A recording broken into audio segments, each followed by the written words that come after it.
I'm Christine Persichetti. Tens of thousands of migrants are trying to make a life for themselves in New York City. Navigating a new country, a new language, and a new city can be like playing a complicated game of chess. Well, for one young migrant, she's literally become a chess master, picking up the game in the U.S. so quickly, becoming one of the country's top players. Currents News' Katie Vasquez has her story from Manhattan. Watching Mariangel Vargas play chess, you might be surprised to learn she's only been playing for a year. Feel like nervous and at the same time like when you play, you feel like you're very focused in the game. The 12-year-old grew up in Colombia, where she says chess isn't common, but something her family was familiar with was gang violence. Ellos me obligaron a arrodillarme, yo no quise arrodillarme, me tiraron, me golpearon y sacaron sus armas y me la pusieron en la cabeza. In October 2022, Mariangel's parents decided the danger was too much and made the brutal journey traveling through the desert in Mexico to come to the U.S. Que Estados Unidos defiende los derechos de las personas.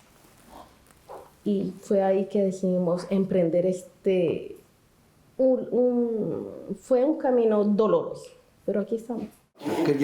As Mariangel was adjusting to her new life in New York, she saw a flyer at her school, PS11, advertising Spanish chess lessons. The charity in charge, The Gift of Chess, had noticed the influx of Spanish-speaking migrants, and founder Russell Makovsky wanted to help. It's like a curriculum in itself with incredible educational benefit, and then once you learn the game, you can begin to interact with your classmates that speak English because you're sharing that language, that universal language of the game of chess. Quickly, Russell noticed Mariangel becoming a master. She's currently ranked in the top 50 of players, girls her age in the United States. Mariangel says every move on this board is guided by God. I pray before the game because I think that can bring me out of working. And her favorite part? When I'm winning. Yeah. The game has helped Mariangel adjust and succeed in a new life. Her father says she's achieving the dream that they came here for. Nosotros como padres pues orgullosos de ella, de todo ese, viéndola crecer poquito a poco, porque eso es hermoso de papá y de mamá ver uno que sus hijos van creciendo. Mariangel wants to take her skills to the top. She hopes to eventually become a grandmaster, which is the highest title a person can receive in chess. In Hell's Kitchen, Katie Vasquez, Currents News. New York City Mayor Eric Adams has a new pilot program to deal with the migrant crisis. He's handing out prepaid credit cards. The $53 million program will help the migrants buy food. It'll start with 500 families staying in short-term hotels and will replace the current food service. The cards can be used at bodegas, grocery stores, supermarkets, and convenience stores. This as the Senate released a new border deal package on Sunday. The bill would dramatically change immigration law for the first time in decades. The changes are aimed at reducing the record high crossings at the southern border and tightening the asylum system. The bill is not expected to pass in the House. From the Senate to the Supreme Court, the highest court in the land is considering a case involving herring fishermen that may have an impact on certain religious liberty cases. Here's the deal with the fishermen. A federal law in existence for decades does not include herring boats on the list of commercial fishing boats that have to pay for inspections. But just recently, a federal agency decided these herring fishermen do have to pay, even though that's not what the law says. So they're in court. This is where the Little Sisters of the Poor come in. They filed a legal brief throwing their support behind the fishermen. The nuns have spent a decade fighting attempts to force them to comply with contraception mandates enforced by the government. They've gotten several wins in their religious liberty fight, but they're still in court. Both battles come down to a doctrine called the Chevron deference. It's based on an old court case and basically establishes federal agencies as experts, allowing courts to defer to their interpretation of laws.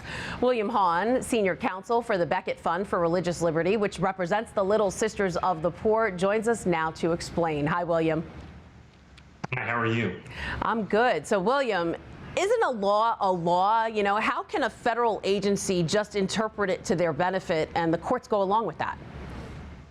Yeah, I saw Schoolhouse Rock too, and I thought that we had a branch of government that makes the law, a branch that enforces the law, and a branch that interprets the law. But unfortunately, under the Chevron case, agencies get to tell courts, here's what the law means, and then we're going to go execute it. They're supposed to do that based on certain expertise that they have, but what ends up happening, and the Little Sisters case is an example of it, is that political priorities of the executive branch or the agencies themselves just get to override what Congress enacted. So in the case of the Little Sisters of the Poor, nobody who enacted the Affordable Care Act thought that you were going to be forcing Catholic nuns to dispense or pay for contraceptives and abortion-inducing drugs. But the HHS under the Obama administration interpreted the law in exactly that way, and it began this dispute that's now entering into its second decade. And so since the Little Sisters have a unique experience, one Supreme Court justice called it an odyssey with the federal courts and how they interact with administrative agencies, they wanted to come into this case and explain, to make sure that courts get the final answer when it comes to interpreting the Constitution, which is, and interpreting religious liberty, which is what our Constitution requires courts to do, and not simply defer to whatever an agency tells them the law means. So both the fishermen and the nuns want the so-called Chevron deference overturned. How would that impact both cases, and do you think that's likely to happen? Well, I think if it does happen, what will happen is that we won't be contingent upon whoever is president or whoever runs an administrative agency to determine the scope of your religious liberty. I mean, this is why the Little Sisters case has gone on as long as it has, because depending upon who's in the presidency or who's in the HHS department, we find out that the Little Sisters of the Poor's religious liberty changes. We're always going to be near another presidential election, and regulators are always going to be given a reason to make tweaks when a new administration comes in. We should have clarity in the law. We should have certainty in the law. We're talking about our fundamental rights. They can't be up for debate every single time there's a new administration. This is why we have a constitution. Absolutely, and we will definitely keep an eye on these cases. William Hahn, Senior Counsel at the Becket Fund for Religious Liberty. Thanks for being with us. Thank you. Brooklyn Bishop Robert Brennan celebrated the consecrated religious in the diocese like the Little Sisters of the Poor on Sunday. The Mass at St. Thomas More Church on the St. John's University campus celebrated the World Day of Consecrated Life. There are roughly 900 brothers and sisters throughout Brooklyn and Queens. 300 parish priests from all over the world will head to Rome in April for a synod meeting. The priests will talk to the Pope about parish life. They'll take part in roundtables to discuss best practices and workshops on pastoral proposals. The results of the meeting will be a document that will be discussed at the Second Synod Assembly in October.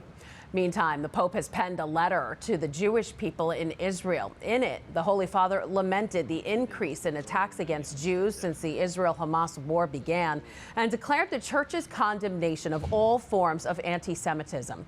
The letter comes as Israel is waiting for Hamas officials to respond to a proposed ceasefire. A historic first for Northern Ireland. Michelle O'Neill is the first Catholic to lead the region's government as First Minister. Northern Ireland was formed 103 years ago when the founders drew state lines with hopes of creating a permanent Protestant majority. President of the Irish Bishops' Conference, Archbishop Eamon Martin, says O'Neill's appointment offers a sense of relief from citizens who are anxious to have appropriate representation. And finally tonight, you could take part in the building of Notre Dame. No, not the actual French cathedral. This one is made of Legos. The toy company announced the new Notre Dame set coming out on June 1st. While the real reconstruction is predicted to cost 700 million euros, this one will only cost you $230. And with more than 4,000 pieces, hopefully it won't take you 5 years to rebuild. The actual Notre Dame Cathedral will reopen in December. And that is this Currents News Update. I'm Christine Persichetti. Thank you for joining us because we are putting your faith in the news. Hope to see you again next time.